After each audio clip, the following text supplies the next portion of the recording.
Ciao da Heavy Metal Even. Oggi abbiamo di nuovo il piacere di ospitare un gruppo nostrano che col nuovo album mostra quanto sognante e valida possa essere un'unione tra black e post-metal.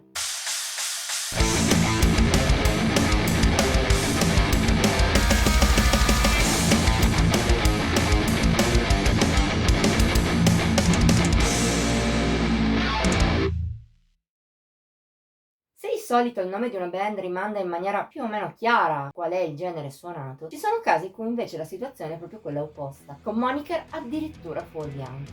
Ne abbiamo parlato diverse volte lungo la storia di Heavy Metal Even, per esempio nella recensione dei Deadly Carnage. Nonostante il nome possa far pensare a qualcosa di death o trash, magari neppure troppo originale, il loro genere è del tutto diverso. Through the Void, Above the Suns nel 2018, si era mostrato come un personale e ricercato esperimento tra doom, black e post-metal. Esperimento che questo gruppo, nato a Rimini nel 2005, porta ancora più avanti con Endless Blue.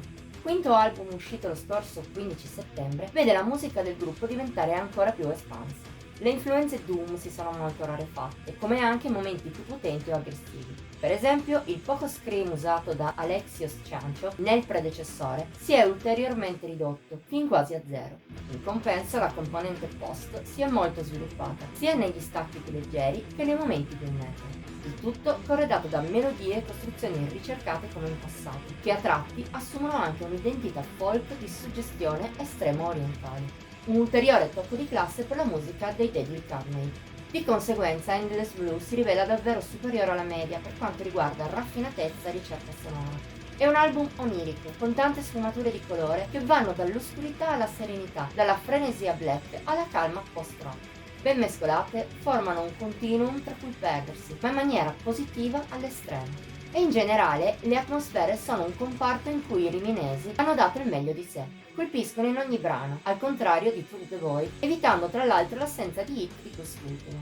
Da questo punto di vista, per esempio, possiamo citare il duo formato da Sublime Connection e The Clue. La prima sa essere sognante sia nei momenti dominati dal blue split, sia nella parte centrale, dilatata e sentita, specie nel tratto più post-metal, persino solare, mentre la seconda è una strumentale breve ma fascinosa, con la sua forte vena folk. Tra i picchi ci sono anche Swan Season, tra suggestioni quasi oppiane, prog e una forte sensibilità post, serena e sognante, e poi la conclusiva Unknown Shores, quasi la calma dopo una tempesta, soprattutto emotiva, con la sua atmosfera zen sottolineata dalle melodie di nuovo asiatiche. Anche il resto della scaletta però non scende mai sotto l'eccellenza. Impossibile non citare come esempi Blue Womb, delicata e del tutto post-rock, ma integrata alla perfezione nel disco, o Moan, Grief and Waves, cupa e vorticosa in principio, per sfociare però nella più pura malinconia. In generale si sente che nei 5 anni passati dall'album precedente, i Deadly Carnage hanno lavorato molto e bene per portare sul disco il meglio della propria abilità, a livello di idee musicali, ma soprattutto di sentimento. L'unica pecca è che il gruppo poteva farlo con una registrazione migliore. Quella di Endless Blue è un po' sporca, specie nei momenti più vorticosi. Non proprio il massimo per la raffinatezza del gruppo.